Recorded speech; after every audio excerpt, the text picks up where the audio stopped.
Hi friends, welcome back to my channel green chilli. இன்றைக்கி இந்த குந்தன்ஸ் வச்சு தான் நான் பேங்கிள்ஸ் டிசைன் பண்ண போகிறேன். முதுகு வலி இருந்ததுனால தான் வீடியோ சரியாக எடுக்க முடியல. உட்காந்து வீடியோ எடுத்து செட் பண்ணுறதுக்கே எனக்கு வந்து 1/2 அன் ஹவருக்கு மேலே ஆகிடும். நான் செட் பண்ணி பொருள்லாம் எடுத்துகிறதுக்கு இதில் சில பொருள் வேறு மறந்துடுவேன். அதனால தான் வீடியோவே எடுக்கிறது கிடையாது. இப்போது நான் இந்த ஒரு பேங்கிள் டிசைன் பண்ணுறதுக்கு நான் வச்சுருக்கிற இந்த குந்தன்ஸ் மட்டும்தாங்க தேவைப்படும்.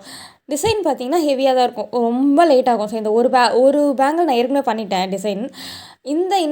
அந்த ஒரு பேங்கிள் பண்ணுறதுக்கே எனக்கு 1.5 மணி நேரம் ஆச்சு. அதனால தான் இந்த வீடியோவே நான் தள்ளி போட்டிருந்தேன். சரி, வீடியோ எடுக்கலாமா வேணாமான்ட்டு. இந்த ஒரு டிசைன் ஆச்சு நம்ம வீடியோ போடுவோம், ஈஸியாக இருக்கும். கொஞ்சம் நமக்கு வந்து பொறுமையாக பண்ணணும். நேராக கோணையாக வராமல் நேராக வரணுன்றதுக்காக தான் லேட்டு. நான் வந்து ஃபுல்லாகவே ஐ ஷேப் குந்தன்ஸ் தான் எடுத்திருக்கேன். மொத்தம் 7 கலர் ஐ ஷேப் குந்தான் எடுத்திருக்கேன். அதில் வந்து 10 mm பேங்கிள்ஸ் ரேப் பண்ணி வச்சுருக்கேன். ஐ ஷேப் குந்தன் 7 கலரில் எடுத்திருக்கேன். அதனால கோல்டு கலர் ரேப் பண்ணியிருக்கேன். ஸோ ஃபஸ்ட்டு க்ளூ வச்சுட்டு இதை எக்ஸ் ஷேப்பில் க்ளூ வச்சுட்டு எக்ஸ் ஷேப்பில் டிசைன் பூ மாதிரி ஒட்டிட வேண்டியதான்.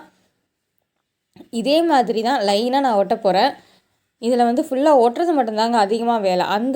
இதுக்கே பார்த்திங்கன்னா ஃபுல்லாக வந்து 1.5 மணி நேரம் ஆகிடுச்சு. ஏன்னா நான் வந்து எதிர்பார்க்கவே இல்லை இவ்வளோ நேரம் ஆகிடுது. அதனால் அந்த வீடியோ எடுக்கவே இல்லை. 3 நாள் முன்னாடி ஒரு வளையல் ரெடி பண்ணிவிட்டு முதல்ல வந்து ஒரு வளையல் செஞ்சு பார்த்துட்டு அடுத்தது ஓட்டுவேன். அடுத்தது வந்து 3 mm கோல்டு பேர்ல் குந்தன்.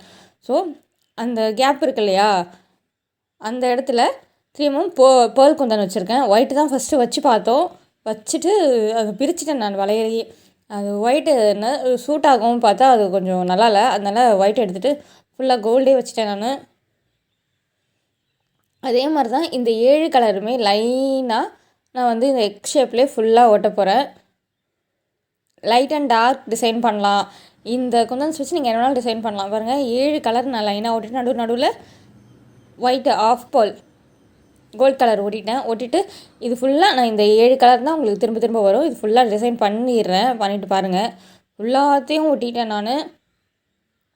இன்றைக்கும் 1.5 மணி நேரம் ஆகுது. ஃபுல்லாகவே ஆகிடும் போல ஃபுல்லாக முடிக்கிறதுக்குள்ளே. இந்த சைடில் கொஞ்சம் கேப் இருக்கு இல்லையா, இதில் க்ளூ வச்சுட்டு நான் வீடியோவில் காட்டினேன் இல்லையா முதல்ல, அதில் வந்து சீட் பீட் பார்த்துருப்பீங்க. அதாவது சுகர் பீட்ஸுன்னு டல் கோல்டு கலரில் ஆரி ஒர்க்குக்கு நிறைய யூஸ் பண்ணுவாங்க.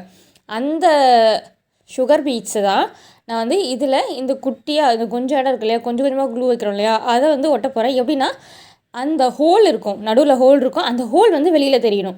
ஏன்னா இது க்ளூ ஒட்டினதுக்கப்புறம் காய்ச்சதுக்கப்புறம் அது ஒரு நல்லா தெரியும். அதனால நான் வந்து அது நேராக பார்த்த மாதிரியே ஓட்டுறேன். சைடில் ஓட்டல, அந்த ஹோல் மேலே தெரியும். அது மாதிரி தான் இதை வந்து டிசைன் பண்ணுறேன்.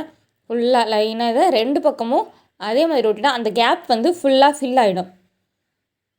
அந்த கேப்பே இருக்காது, பார்க்குறதுக்கு நல்லாயிருக்கும். அதனால தான் நான் வந்து இந்த சீட் பீட் ஓட்டுறேன். இது வந்து நான் மல்டி கலரில் டிசைன் பண்ணுறதுனால கோல்டு கலரில் ரேப் பண்ணியிருக்கேன். நீங்கள் சிங்கிள் கலரில் இதே டிசைன் பண்ணுன்னா அந்த கலருக்கு ஏற்ற மாதிரி ரேப் பண்ணுங்கள். இப்போ ரெட் கலர் நான் டிசைன் பண்ணுறேன்னா ரெட் கலரில் தான் ரேப் பண்ணுவேன். இது மல்டி கலர் எல்லா கலரும் சேர்ந்து டிசைன் பண்ணுறதுனால கோல்டு கலரில் ரேப் பண்ணியிருக்கேன். இந்த நடுவில் கேப் இருக்கு இல்லையா, அங்கே 4 ஸ்டோன்ஸும் எக் ஷேப்பில் சேர்ற அந்த இடத்துல நான் ஃபுல்லாக க்ளூ வச்சுருக்கேன் ஒவ்வொன்றும். இதுலேயும் 3 mm அந்த கோல்டு பேர்ல் தான் ஓட்டுறேன். ஃபுல்லாக கோல்டு பேர்ல் 3 mm குந்தன்ஸ் தான் ஓட்டுறலாம். வேணும்னா நீங்கள் வந்து கலராக இது வந்து இதுக்கே கலராக இப்போ க்ரீன் கலருக்கு க்ரீனே ஓட்டினாலும் நல்லாயிருக்கும். என்கிட்ட இல்லை, கோல்டு மட்டும் தான் நான் வச்சுருக்கேன். அதனால இந்த கோல்டே ஃபுல்லாக லைனாக ஒட்டிக்கிறேன். இப்போ 2த்தையும் முடிச்சுட்டேன். இப்போ பாருங்கள், இந்த வளையல் சூப்பராக ரெடியாக இருக்குது. இந்த வளையலுக்கு டிசைன் பண்ணுறதுக்கு யூஸ் பண்ணுறது எல்லாமே ஒப்பாக் குந்தன் தான். ஒப்பாக் குந்தன்றதுனால இந்த 2 வளையலுக்கும் சேர்த்து 25 கிராம் குந்தன்ஸ்குள்ளே தான் ஆகும். நீங்களும் இந்த டிசைன் செஞ்சு பாருங்கள். உங்களுக்கு செய்கிறதுக்கு இந்த குந்தன்ஸ் எத்தனை கிராம்ஸ் ஆச்சு எனக்கு கமெண்ட்டில் சொல்லுங்கள். தேங்க்யூ.